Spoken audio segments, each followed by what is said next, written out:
तुला तोच घालायचा असेल तर आण इकडे, मी इस्त्री करून देते. आता ऑफिसला जायची वेळ झाली आहे, आधीच करून ठेवायचा ना प्रेस. अरे इंद्रा, चुकून राहिला असेल, पण मी काय म्हणते, तू एखादा दुसरा शर्ट घालून जा ना. हा, आणि तसंही ह्या शर्टला इस्त्री करायला असं कितीसा वेळ लागणार आहे. दे, मी पटकन करते. काही गरज नाही, आता असाच घालून जातो मी याला ऑफिसला. का हट्टीपणा करतोयस? मी सांगितलं ना 5 मिनिटं लागतील. मी इस्त्री करेपर्यंत नाश्ता करून घे. 5 मिनिटं पण महत्वाची असतात का आई? हेच कळत नाही तुम्हा लोकांना. काही अर्थच नाहीये बोल. अरे पण नाश्ता तरी करून जा इंद्रा. इंद्रा, मुलगा आहे ना, एवढूशा गोष्टीवरून चिडचिड करून गेला. तुम्ही हसताय काय? तो जे वागला त्याच्याबद्दल काही बोलला नाहीत आणि उगाच हसत बसलायत. हे काही वागणं झालं? तुम्ही टेन्शन घेऊ नका. त्याची चिडचिड शर्टा करता किंवा तुमच्या करता नव्हती, कारण वेगळं आहे.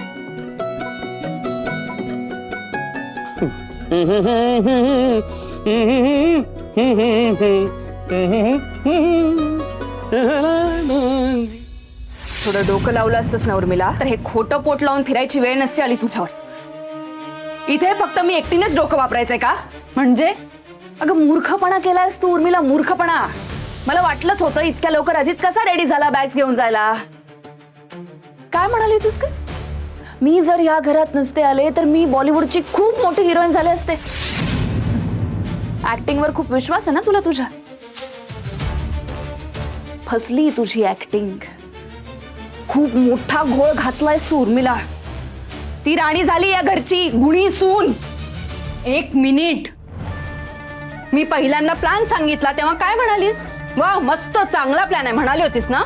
हो म्हणाले होते. मग but you left your plan unfinished Urmila. अर्धवट विचार केलास, अर्धवट वागलीस. पण इथून पुढे असं करायचं नाही. काय काय म्हणायचं काय आहे तुला? मला हे म्हणायचंय की इथून पुढे मला विचारल्याशिवाय तू कुठलाही प्लॅन करायचा नाहीस.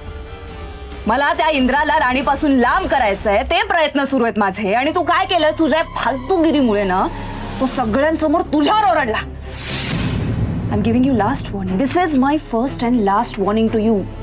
M I crystal clear? एक मिनिट, तुझा तो इंद्रा नाहीये मी इकडे तिकडे इकडे तिकडे तुझ्या तालावर नाचायला, कळलं?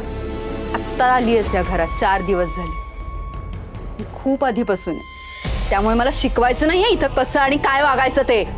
माय फुट उर्मिला, माय फुट.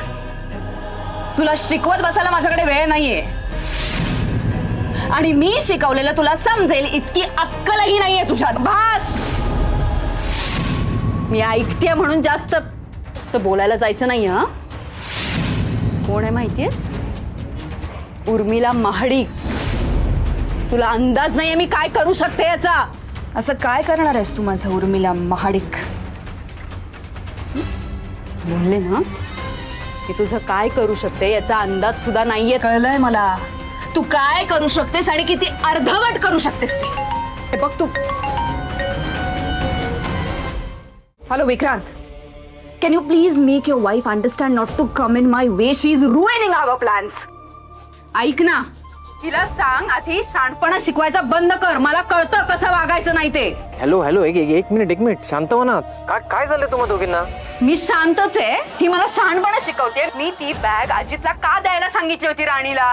कारण ती त्या झोपडीत राहील आणि तिथेच राहील कायमची, म्हणून इंद्राने द्यायला सांगितले असं सांग. जेणेकरून त्यांच्यात वाद होतील, भांडणं होतील आणि परत कधीही एकत्र येणार नाहीत. हाच प्रयत्न होता ना माझा. पण तसं झालं का उर्मिला? झालं का तसं? अजितने काय सांगितलं राणीला? की इंद्राने या बॅग्स पाठवल्या नाहीत म्हणून. फसलीस ना? आणि खाली आता ओरडा खाल्ल्यास सगळ्यांचा ते वेगळंच. तू काय करतेस वेगळं? हा, ए don't talk to me like this. माझ्याशी असं बोलायचं नाही. स्वतः ऐक ना, मान्य कर. तू आधी शहाणपणा करायचा बंद कर. तुम्ही दोघी ऐका माझं, शांत व्हा. मी शांतच आहे, तू हिला सांग. तनिषा, काय तनिषा काय? हा, मी तिला समजावून सांगते, तुझी बायको वाद घालत बसली माझ्यासोबत. तनिषा हे बघ, ऐक माझं 1 सेकंड. अरे मी तिला हे सांगत होते की अर्धवट कामं करू नकोस. ऐकत नाहीये माझं. वाद घालत बसली माझ्यासोबत. उर्मिला, ते उर्मिला काय आहे तुला चांगलं माहितीये, कळलं ना? हो हे बघ मला माहितीये, म्हणूनच मी. म्हणूनच तू हिला सांग. हिने सुरुवात केली. मी काय केलं ग? हे बघा, तुम्ही दोघींनी माझं जर आहे का? ए तू थांब रे. ए काय ग, तुझं काय वेगळं आहे? आतापर्यंत 100 प्लॅन फसलेत ना तुझे. घेतलं ना तुला सांभाळून, मग का माझ्यावर हायपर होतेस तू? फसले ना, फसले. पण असे 4 चौघांमध्ये नाही फसले ना. एक मिनिट नीट ऐका. हे बघा, आपण जे करतो हेच त्या दोघांमध्ये होत नाही.